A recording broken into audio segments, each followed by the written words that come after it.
이 시간 우리에게 주신 말씀 보겠습니다. 누가복음 24장 25절부터 35절까지 누가복음 24장 25절부터 35절까지 우리 한 절씩 교독하시겠습니다. 이르시되 미련하고 선지자들이 말한 모든 것을 마음에 더디 믿는 자들이여,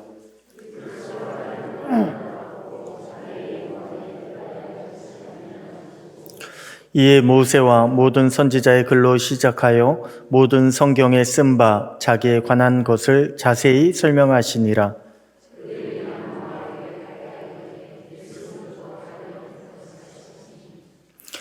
그들이 강권하여 이르되 우리와 함께 유하사이다. 때가 저물어 가고 날이 이미 기울었나이다 하니, 이에 그들과 함께 유하러 들어가시니라.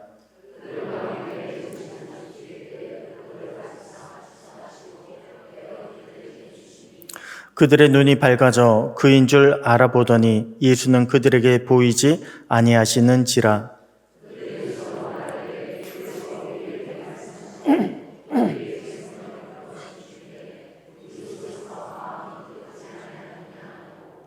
곧 그때로 일어나 예루살렘에 돌아가 보니 11 제자 및 그들과 함께한 자들이 모여 있어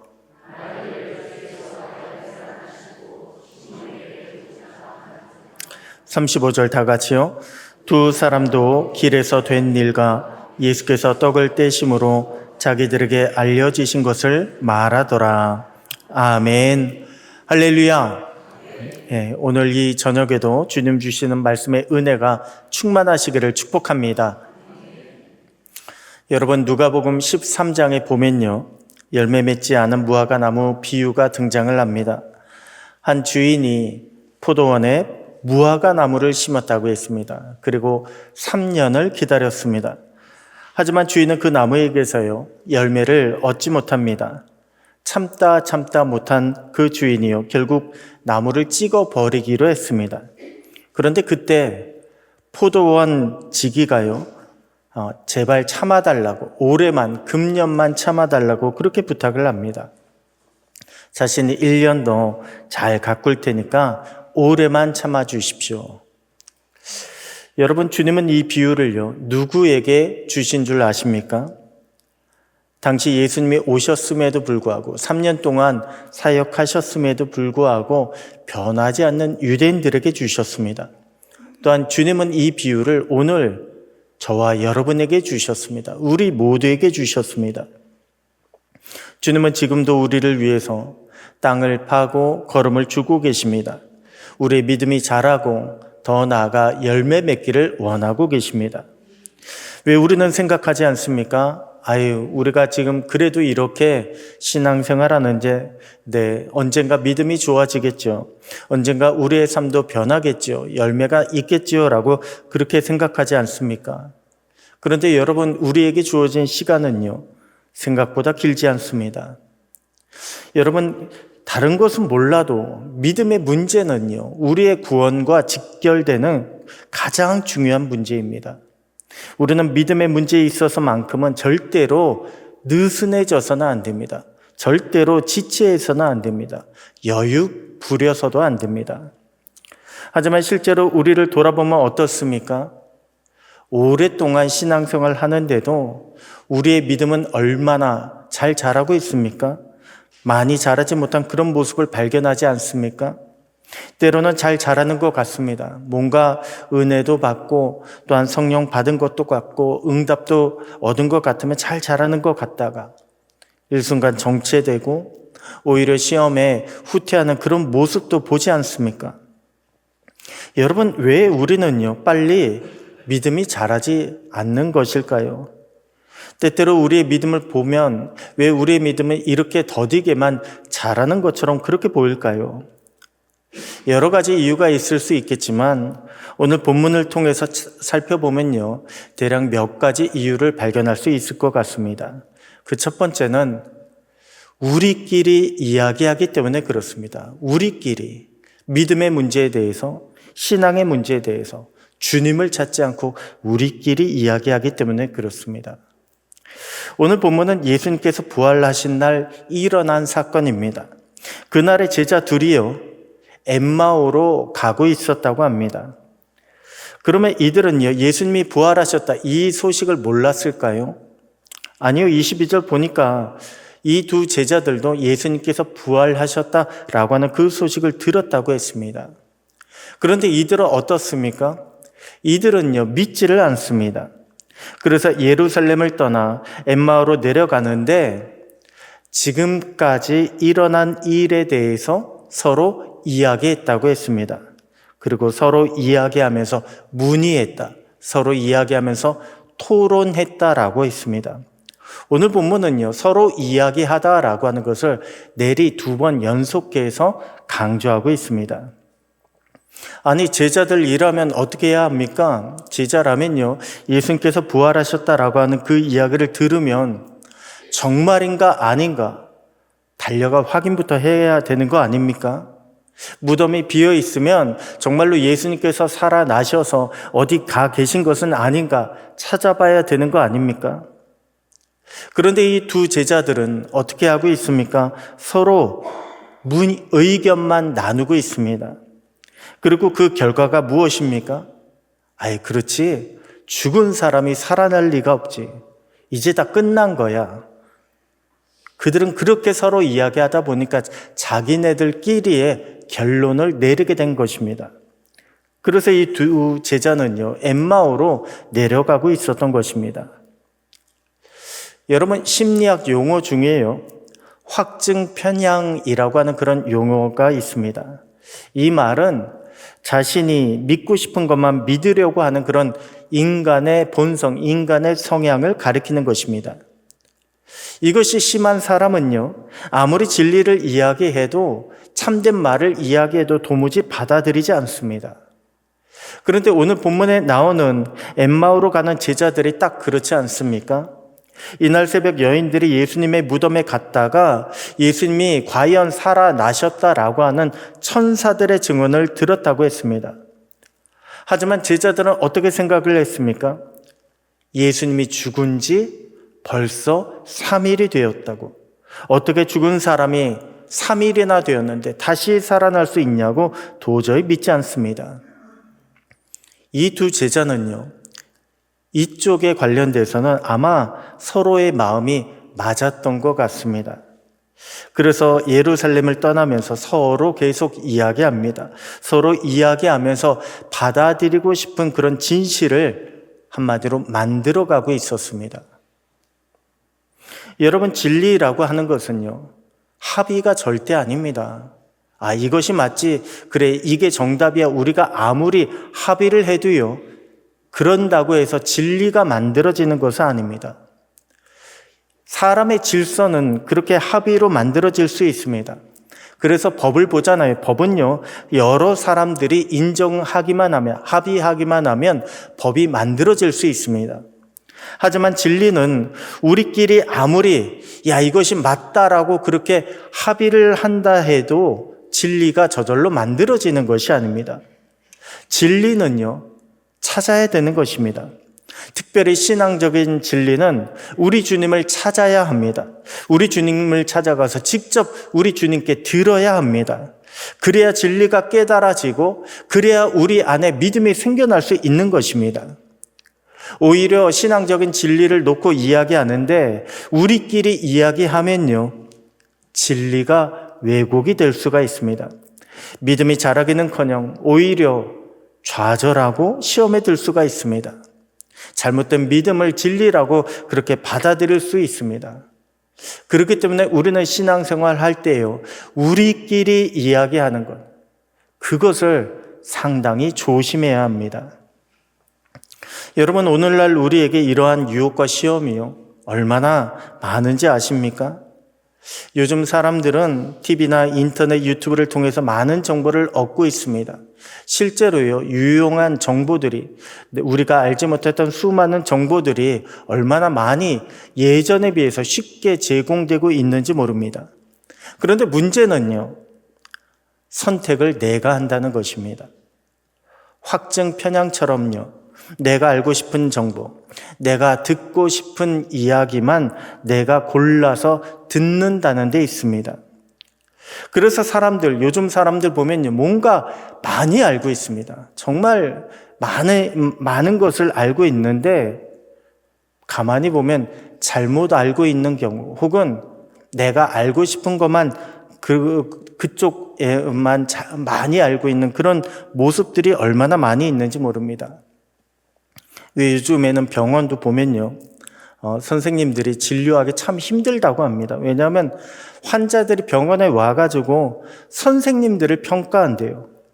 내가 아는 지식대로 선생님이 처방하지 않으면 저 선생님 뭔가 좀 잘못된 것 같아. 뭔가 좀 이상한 것 같아. 그렇게 평가하고요. 내가 아는 대로 선생님이 처방해 주면 저 선생님 정말 잘 본다고 그렇게 이야기한다고 합니다. 그런데 여러분, 이것은요, 교회도 마찬가지입니다. 어디서 유튜브를 보고 와서는 목사님의 설교와 유튜브 설교를 비교를 합니다. 그러면서 맞다 틀리다, 우리 목사님이 맞게 설교한다, 틀리게 설교한다라고 그렇게 평가를 하는 분들이 있습니다. 더 나아가 교회는, 기독교는 이래야 된다, 저래야 된다라고 그렇게 주장하는 분들도 있습니다. 그런데 정말 말씀 앞에서 기도하고 묵상하신 분들은요, 그런 말씀 하시지 않습니다.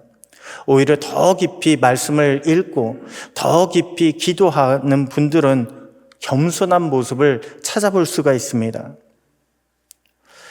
여러분, 아무리 시대가 변하고 또한 기술이 발전한다고 할지라도 우리의 믿음이 자라나는 방법은요, 변치 않습니다. 한 가지입니다. 오직 주님을 만나야 합니다. 우리 주님을 만날 때, 그때 우리는 우리의 믿음이 자랄 수 있습니다. 그렇기 때문에 우리는 주님을 만나기 위해서 더욱 말씀과 기도에 전념해야 합니다. 제가 목회한다고 하니까 저희 아버지께서 주신 말씀들 딱 두 가지입니다. 말씀과 기도밖에 없다. 목회하는 데는. 옛날부터 그랬는데 오늘날 그렇게 기술이 발달한 시대에도요, 말씀과 기도밖에 없습니다. 여러분, 우리가 이것을 반드시 명심하시고 우리의 믿음이 자라기 위해서 더욱 말씀에 힘쓰고 기도에 전념하는 저와 여러분 되시기를 주님의 이름으로 축복합니다. 다음으로 두 제자들은요, 왜 더디 믿는 그런 모습을 보이게 되었을까요? 바로 주님이 원하는 것과 그들이 원하는 것이 서로 달랐기 때문에 그렇습니다. 주님은 우리를 위해서 오셨습니다. 또한 우리를 구원하시기 위해서 십자가를 지셨습니다. 그런데 제자들이 원했던 것은 무엇이었습니까? 오늘 본문 21절 보니까 이 두 제자들은 말하기를 우리는 이 사람이 이스라엘을 속량할 자라고 바랐노라. 한마디로 예수님이 왕이 되어서 이스라엘을 속량할 자, 로마의 억압으로부터 이스라엘을 해방하는 자가 되기를 원했다는 것입니다. 그런데 예수님이 십자가에서 돌아가신 것입니다. 아예 이스라엘을 해방시킬 그 희망이 사라진 것입니다. 그래서 제자들은요, 예수님이 십자가에 돌아가신 것 때문에 슬퍼하고 있습니다. 여러분, 우리가 언제 시험에 드는지 아십니까? 저는요, 지금까지 구원의 문제로 시험에 드신 분은 본 적이 없습니다. 왜 나는 이렇게 구원의 확신이 잘 들지 않을까? 시험에 든다. 이렇게 말씀하신 분 한 번도 본 적이 없습니다. 우리가 시험에 드는 경우 보면요, 대개는 내 생각대로 이루어지지 않을 때, 그때 우리는 시험에 드는 것을 보게 됩니다. 또는 주님의 뜻이 이해가 되지 않을 때, 아니 왜 주님은 이렇게 하라고 하실까? 그것이 이해가 되지 않을 때 그때 마음이 어려워지면서 시험에 들지 않습니까?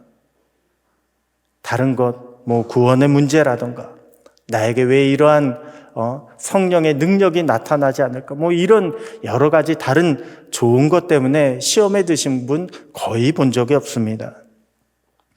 그런데 여러분, 우리가 시험에 들게 되면요, 우리의 믿음은 자랄래야 자랄 수가 없습니다. 그렇기 때문에 내 생각이 강하고 내 소원이 강하고 또한 내 주장이 강하게 되면 우리는 시험도 많이 들고 우리의 믿음 또한 자라기가 어렵게 됩니다. 오늘 본문에 보면요, 이 두 제자는 자신들이 원하는 바가 뚜렷했습니다. 예수님을 볼 때 예수님은 정말로 이스라엘을 속량해야 돼 라고 하는 그러한 자신들의 소원이 뚜렷했습니다. 그런데 이렇게 자신들의 생각과 소원이 뚜렷한 마음의 욕심이 뚜렷한 이 두 제자를 성경은 뭐라고 묘사하고 있습니까? 16절 보니까 눈이 가려진 상태라고 그렇게 묘사하고 있습니다. 마치 다른 제자들이요, 오병이어 기적 이후에 마음이 둔해졌던 것처럼요, 내 욕심이 강하고 또한 내 주장, 내 생각이 강하게 되면 우리의 믿음은 자라나기가 어렵게 된다는 것입니다. 나 때문에 어렵게 된다는 것입니다. 여러분, 믿음이라고 하는 것은 내가 만들어가는 것이 아닙니다. 내 의지로 되는 것이 아니고요, 내가 이렇게 열심을 낸다고 해서 되는 것이 아닙니다. 믿음은 오직 내가 주님을 따라갈 때 그때 생겨나는 것입니다. 우리 주님의 선하심을 믿고 내가 온전히 순종하게 될 때 그때 우리의 믿음은 성장하게 되는 것입니다. 그래서 믿음과 순종은요, 비례하게 되어 있습니다. 또한 교회에서 교역자와 또한 직분자, 사역자를 세우는데 순종을 비중 있게 보는 이유도 바로 여기 있는 것입니다. 순종하는 자가 믿음도 좋기 때문에 순종을 비중 있게 보는 것입니다. 그렇게 순종하는 자가 주님과 동행할 수 있습니다. 그렇게 주님과 동행할 때 우리의 믿음도 자라게 되는 것입니다. 오늘 저와 여러분이요, 내 뜻이 아닌 우리 주님의 뜻을 쫓아가는 참된 제자로 살아갈 수 있게 되기를 소원합니다. 그래서 우리 주님의 뜻을 이루고 더 나아가 우리 주님께 참된 제자라고 인정과 칭찬을 받는 복된 저와 여러분 모두가 되시기를 주님의 이름으로 축복합니다. 마지막으로 제자들은요, 무엇 때문에 더디 믿는 자들이 되었을까요? 그들은 아직 성령을 받지 않았기 때문에, 성령을 경험하지 않았기 때문에 더디 믿는 자들이 되었습니다. 여러분, 성령이 무엇입니까? 성령은요, 말 그대로 거룩한 영입니다. 영으로 나타나신 하나님이 성령입니다. 그런데 영이라고 하니까 성령을 그저 현실적이지 않은 영적인 존재로만 생각하는 분들이 있습니다. 그런데 여러분, 그렇지 않습니다. 성령은요, 우리 눈에 보이지 않는 세상, 보이지 않는 질서가 있다는 것을 깨닫게 해줍니다. 그리고 우리가 물질적인 것을 쫓아서 잘못된 길로 가지 않도록 우리를 바른 길로, 우리 주님께로 인도하시는 분이 바로 성령 하나님이십니다. 제자들이 예수님의 부활을 믿지 못한 이유도요, 바로 여기에 있습니다. 성령을 받지 못하다 보니까 세상적인 통념, 세상적인 그런 상식에 얽매여 있기 때문에 그렇습니다. 그래서 여자들의 증언이라고 믿지 않았고, 베드로와 다른 제자가 빈 무덤을 보았다고 해도 그것을 예수님이 부활하신 증거로 볼 수 없다라고 그렇게 생각했던 것입니다. 성령을 체험하지 못한 제자들의 모습을 보면 세상 사람들과 다르지 않습니다. 여러분, 우리가 성령을 체험하지 못하잖아요. 성령을 받지 못하고 성령 충만한 상태가 되지 못하면 우리의 믿음도 성령을 쫓아 우리 주님의 믿음으로 살아가는 것이 아니라 우리의 믿음은 세상 사람들과 다를 바 없는 세상적인 믿음에 머무를 수밖에 없습니다. 그러면 주님의 역사하심을 믿지 못합니다. 주님께서 지금 우리를 인도하시고 또한 이렇게 우리에게 나타나신다는 것, 이것을 믿지 못합니다. 그렇게 제자들은요, 예수님의 부활도 믿지 못했던 것입니다. 자, 그러면 우리는 어떻게 해야 할까요? 우리의 믿음이 정말로 믿는 믿음으로 변화되기 위해서는 어떻게 해야 합니까? 먼저는 주님의 말씀부터 들어야 합니다. 오늘 본문을 보면 예수님은요, 봐라, 내가 이렇게 부활하지 않았냐라고 그 엠마오로 가는 두 제자들에게 자신을 드러내지 않으셨습니다. 예수님은 어떻게 자신을 드러내셨습니까? 말씀을 통해서 드러내셨습니다. 모세와 모든 선지자의 글, 즉 모든 성경 말씀을 자세히 풀어주시면서 그들에게 믿음을 심어주고 계셨습니다. 여러분, 이것이 무슨 뜻입니까? 주님은요, 말씀을 통해서 우리에게 역사해 주신다는 것입니다. 말씀을 통해서 우리의 믿음을 자라게 해 주신다는 것입니다. 그리고 지금도 말씀을 통해서 우리의 믿음이 자라기를 원하고 계신다는 것입니다. 우리가 말씀을 읽게 되면, 그리고 우리가 말씀을 깨닫게 되면요, 우리의 믿음이 자라날 수밖에 없습니다. 여러분, 지난 사순절 기간 동안에 우리가 큐티 학교와 묵상일기를 진행하지 않았습니까? 그런데 이것은 올해 사순절 프로그램은 이런 걸로 해야겠다라고 해서 올해를 위해서만 진행된 것이 아닙니다. 큐티는요, 묵상일기는 우리의 믿음의 여정을 위해서 반드시 필요하기 때문에 진행한 것입니다. 더구나 우리 교회는 새벽 예배를 생명의 삶 큐티 본문에 맞춰서 진행하고 있습니다. 여러분, 매일마다 생명의 삶을 통해서 말씀을 묵상하시기 바랍니다. 말씀을 깊이 묵상하면서 주님의 음성을 들으시기 바랍니다. 그러면 우리 안에 큰 믿음의 전진이 일어나게 될 줄로 믿습니다. 다음으로 믿음의 성장을 위해서는요, 좀 전에 말씀드린 대로 성령 충만을 받아야 합니다. 여러분, 성령 충만이란 일시적인 체험이 아닙니다. 지속적인 충만함을 가리킵니다. 그러기 위해서 우리는요, 지속적으로 성령의 충만함을 사모해야 합니다. 성령의 충만함을 사모하고, 그리고 우리가 성령을 받게 되면 성령의 인도하심을 따라 우리는 움직이게 됩니다. 오늘 본문의 두 제자들도요, 주님의 말씀을 풀어주실 때에 어떠한 일이 벌어졌습니까? 마음이 뜨거워지는 것을 느꼈다고 했습니다. 한마디로 성령의 임재를 경험하게 된 것입니다. 자, 그렇게 성령이 그 두 제자들에게 임재하니까 어떤 일이 벌어집니까? 두 제자들에게요, 믿음이 생기기 시작합니다. 확신이 생기기 시작하고, 더 나아가 용기가 생기기 시작합니다. 그래서 두 제자는 예루살렘을 떠나서 엠마오로 왔지만 이제 다시 예루살렘으로 돌아가서 예수님의 부활을 증거하는 자들이 되었습니다. 여러분, 성경에 보면요, 성령이 임하시면 우리의 마음의 눈이 밝아진다고 했습니다. 또한 성령이 임하시면 감춰진 비밀을 깨달을 수 있게 된다고 했습니다. 제자들에게 성령이 임하자 비로소 제자들은 예수님이 부활하셨음을 깨닫게 되었습니다. 그리고 이전에 믿어지지 않던 일들이 믿어지게 되었습니다. 베드로가 빈 무덤을 보았을 때 그럴 리 없다라고 엠마오로 가던 제자들이요, 뭐라고 고백합니까? 주께서 과연 살아나시고 시몬에게 보이셨다, 담대히 증언하는 자로 변화되지 않았습니까? 보이지 않고, 그래서 믿어지지 않던 것이 성령을 받게 되면 보이게 되고요, 그리고 깨달아지게 되고 믿어지게 된다는 것입니다. 이제 그 모든 것이 나에게는 확실한 진리로 받아들여지게 된다는 것입니다. 여러분, 우리도 무엇보다 성령을 사모해야 합니다. 그리고 성령의 충만함을 받아야 합니다.